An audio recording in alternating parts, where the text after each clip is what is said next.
ಇನ್ನು ಶಾಸಕರ ಅಸಮಾಧಾನ ಮುಂದುವರೆದಿದೆ. ಜೊತೆಗೆ ಖಾತೆ ಹಂಚಿಕೆ ವಿಚಾರ ಒಂದು ಬಾಕಿ ಇದೆ. ಇದೆಲ್ಲದರ ಕುರಿತಂತೆ ಸಿಎಂ ಡಿಕೆ ಶಿವಕುಮಾರ್ ಮತ್ತು ಕೆಪಿಸಿಸಿ ಅಧ್ಯಕ್ಷ ಬಿಕೆ ಹರಿಪ್ರಸಾದ್ ಅವರ ಚರ್ಚೆ. ಕೆಪಿಸಿಸಿ ಕಚೇರಿಯಲ್ಲಿ ಇಬ್ಬರು ನಾಯಕರು ಕೂಡ ಚರ್ಚೆ ಮಾಡಿದ್ದಾರೆ. ಪ್ರತ್ಯೇಕ ಮಾತುಕತೆ ನಡೆಸ್ತಾ ಇದ್ದಾರೆ ನಾಯಕರು. ಜೊತೆಗೆ ರಾಮಲಿಂಗಾರೆಡ್ಡಿ ಅವರನ್ನು ಕೂಡ ಕರೆಸಿಕೊಂಡಿದ್ದಾರೆ. ರಾಮಲಿಂಗಾರೆಡ್ಡಿ, ಡಿಕೆ ಶಿವಕುಮಾರ್ ಮತ್ತು ಬಿಕೆ ಹರಿಪ್ರಸಾದ್ ಚರ್ಚಿಸ್ತಾ ಇದ್ದಾರೆ. ನೂತನ ಸಚಿವರುಗಳಿಗೆ ಯಾವ ಖಾತೆ ಕೊಡಬೇಕು ಅನ್ನೋದು ಒಂದು ವಿಚಾರ. ಜೊತೆಗೆ ಅಸಮಾಧಾನಿತ ಶಾಸಕರನ್ನ ಇನ್ನೂ ಕೆಲವರ ಅಸಮಾಧಾನ ಹಾಗೇ ಇರೋದ್ರಿಂದ ಅದನ್ನು ಸಮಾಧಾನ ಪಡಿಸುವಂತಹ ವಿಚಾರ. ಎಲ್ಲ ವಿಷಯಕ್ಕೆ ಸಂಬಂಧಪಟ್ಟಂತೆ ಚರ್ಚೆ ನಡೀತಾ ಇದೆ. ಜೊತೆಗೆ ದೆಹಲಿಗೂ ಹೋಗಿ ಅಲ್ಲೂ ಹೈಕಮಾಂಡ್ ನಾಯಕರ ಜೊತೆಗೆ ಮಾತುಕತೆಯನ್ನು ನಡೆಸಿ ಈ ಖಾತೆಗೆ ಒಂದು ಸ್ಪಷ್ಟವಾದಂಥ ಉತ್ತರ ಪಡ್ಕೊಂಡು ಬರುವಂಥ ಪ್ರಯತ್ನಕ್ಕೂ ಈ ನಾಯಕರುಗಳು ಮುಂದಾಗಲಿದ್ದು. ಅದಕ್ಕೂ ಮುನ್ನ ನಡೀತಾ ಇರುವಂಥ ಒಂದು ಚರ್ಚೆ ಇದು. ಡಿಕೆ, ಬಿಕೆ ಮತ್ತು ರಾಮಲಿಂಗಾರೆಡ್ಡಿ ಅವರು ಜೊತೆಯಾಗಿ ಪ್ರತ್ಯೇಕವಾಗಿ ಚರ್ಚೆಯನ್ನು ನಡೆಸ್ತಾ ಇದ್ದಾರೆ.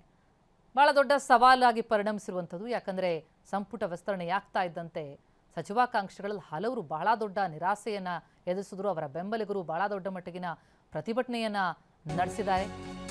ಇನ್ನು ಖಾತೆಯಲ್ಲೂ ಕೂಡ ಅಂಥದ್ದಾಗಬಾರದು ಅನ್ನುವಂಥದ್ದು ಈಗಿರೋ ಸವಾಲು. ನಮ್ಮ ಪಕ್ಷದ ಎಷ್ಟೋ ಕಾರ್ಯಕರ್ತರಿಗೆ ಅಧಿಕಾರ ಸಿಕ್ಕಿಲ್ಲ ಅಂತ ಕೆಪಿಸಿಸಿ ಕಚೇರಿಯಲ್ಲಿ ಸಿಎಂ ಮಾತನಾಡಿದ್ದಾರೆ. ಸಣ್ಣ ಅಧಿಕಾರ ಕೊಡ್ಲಿಕ್ಕೂ ಹಲವರಿಗಾಗಿಲ್ಲ. ನನ್ನ, ಸಿದ್ದರಾಮಯ್ಯ ಮತ್ತು ಕೆಲ ಮಂತ್ರಿಗಳಂತೆ ಎಲ್ರಿಗೂ ಅದೃಷ್ಟ ಇರಲ್ಲ ಅಂತ ಕೆಪಿಸಿಸಿ ಕಚೇರಿಯಲ್ಲಿ ಮುಖ್ಯಮಂತ್ರಿ ಡಿಕೆ ಶಿವಕುಮಾರ್ ಹೇಳಿಕೆ ಕೊಟ್ಟಿದ್ದಾರೆ. ಸ್ಥಾನಮಾನ ವಿಚಾರಕ್ಕೆ ಸಂಬಂಧಪಟ್ಟಂತೆ ಸಿಎಂ ಮಾತು. ನಮ್ಮ ಕಾರ್ಯಕರ್ತರಿಗೆ ಎಷ್ಟೋ ಜನಕ್ಕೆ ಅಧಿಕಾರ ಸಿಕ್ಕಿಲ್ಲ. ಎಲ್ಲರೂ ನನ್ನಂತ, ಕೆಲವು ಮಂತ್ರಿಗಳಂತ, ಸಿದ್ದರಾಮಯ್ಯನವರಂತ ಎಲ್ಲರೂ ಕೂಡ ಅದೃಷ್ಟವಶಾಲಿಗಳಾಗಲಿಕ್ಕೆ ಸಾಧ್ಯ ಇಲ್ಲ. ಎಷ್ಟೋ ಜನ ಕಾರ್ಯಕರ್ತರಿಗೆ ಏನೂ ಒಂದು ಸಣ್ಣ ಅಧಿಕಾರ ಕೂಡ ಕೊಡಲಿಕ್ಕೆ ಆಗಿಲ್ಲ. ಆದರೆ ಈ ಪಕ್ಷ ಉಳ್ಕೊಂಡಿರೋದು, ಈ ಆಧಾರ ಸ್ತಂಭವಾಗಿ ನಿಂತಿರೋಂಥದ್ದು ಈ ಕಾರ್ಯಕರ್ತರಿಂದನೇ ಅನ್ನೋ ಒಂದು ಸಂದೇಶವನ್ನು ಕೂಡ ಕೊಡಬೇಕಾದ್ದು ನಮ್ಮೆಲ್ಲರ ಜವಾಬ್ದಾರಿ ಇದೆ.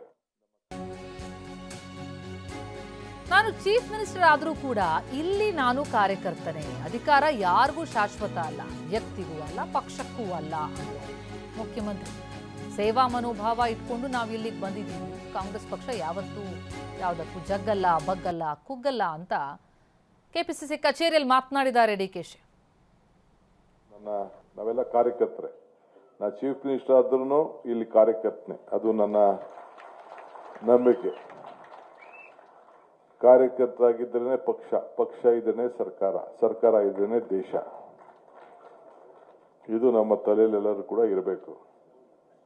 ಅಧಿಕಾರ ಯಾವತ್ತೂ ಎಲ್ಲರಿಗೂ ಟೆಂಪ್ರರಿನೇ, ಎಲ್ಲರೂ ಕೂಡ ಸೇವೆ ಮಾಡಬೇಕು ಅಂತ ಹೇಳಿ ಮನೋಭಾವ ಇಟ್ಕೊಂಡು ನಾವು ಬಂದಿದ್ದೇವೆ. ಸಂವಿಧಾನನೇ ಇವತ್ತು ನಮಗೆ ಬೈಬಲ್ಲು, ಕುರಾನ್, ಭಗವದ್ಗೀತೆ ಎಲ್ಲ ಕೂಡ ಇವತ್ತು ನಮಗೆ ಸಂವಿಧಾನ ಕೂಡ ಈ ಆಶ್ರಯದಲ್ಲಿ ಹೊರಹೊಮ್ಮಿಸಿದೆ. ನನ್ನ ಹೆಗಲ ಮೇಲೆ ತ್ರಿವರ್ಣ ಧ್ವಜ ಇದೆ. ಈ ತ್ರಿವರ್ಣ ಧ್ವಜ ಬೇರೆ ಯಾವ ಪಾರ್ಟಿಯವ್ರ ಕೈಲೂ ಹಾಕೊಳ್ಳಿಕ್ಕೆ ಸಾಧ್ಯ ಇಲ್ಲ. ಆದರೆ ಈ ತ್ರಿವರ್ಣ ಧ್ವಜ ನನ್ನ ಹೆಗಲ ಮೇಲೆ ಏನಿದೆ, ಪ್ರತಿಯೊಬ್ಬ ಕಾರ್ಯಕರ್ತರು ಕೂಡ ಗೌರವ ಕೊಡುವಂತ ಒಂದು ಪವಿತ್ರವಾದಂತ ಈ ಧ್ವಜವನ್ನ ಕಾಂಗ್ರೆಸ್ ಪಕ್ಷ ನಿಮ್ಮೆಲ್ಲರೂ ಕೂಡ ಕೊಟ್ಟಿದೆ. ಕಾಂಗ್ರೆಸ್ ಪಕ್ಷ ಯಾವತ್ತು ಜಗ್ಗಲ್ಲ, ಕುಗ್ಗಲ್ಲ, ಬಗ್ಗಲ್ಲ. ಇದು ತಾವೆಲ್ಲ ಗಮನದಲ್ಲಿ ತಾವು ಇಟ್ಕೊಳ್ಬೇಕು. ಈ ರಾಜ್ಯದಲ್ಲಿ ಕಾಂಗ್ರೆಸ್ ಸರ್ಕಾರ ಅಧಿಕಾರಕ್ಕೆ ಬಂದಿದೆ. ದೇಶದಲ್ಲಿ ಒಂದು ದೊಡ್ಡ ಷಡ್ಯಂತ್ರ ನಡೀತು. ಗಾಂಧಿ ಕುಟುಂಬನ ಕಾಂಗ್ರೆಸ್ನ ಹೊರಗಾಕಬೇಕು ಅಂತೇಳಿ ಅನೇಕ ಪಕ್ಷಗಳು ದೊಡ್ಡ ದೊಡ್ಡ ತೀರ್ಮಾನಗಳು ಮಾಡಿ ನಮ್ಮ UPA ಸರ್ಕಾರನ ನಾವೆಲ್ಲ ಸೋಲ್ಬೇಕಾದಂತ ಒಂದು ಪರಿಸ್ಥಿತಿ ಬಂತು. ಆದರೆ ರಾಜಕಾರಣದಲ್ಲಿ ಯಾರಿಗೂ ಅಧಿಕಾರ ಶಾಶ್ವತ ಅಲ್ಲ, ಪಕ್ಷಗಳಿಗೂ ಇಲ್ಲ, ವ್ಯಕ್ತಿಗೂ ಅಲ್ಲ.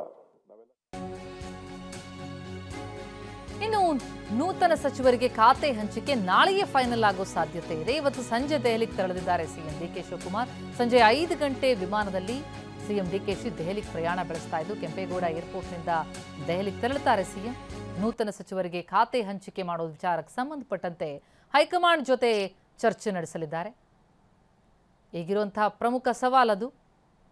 ಈಗಾಗಲೇ ಅಸಮಾಧಾನಿತರನ್ನ ಸಮಾಧಾನ ಪಡಿಸೋ ಪ್ರಯತ್ನ ಆಗಿದ್ದಾಯಿತು. ಈಗ ಖಾತೆ ಹಂಚಿಕೆ ವಿಚಾರ ಆಲ್ರೆಡಿ ಸಂಪುಟ ವಿಸ್ತರಣೆಗೆ ವಿಳಂಬ ಆಗಿದೆ.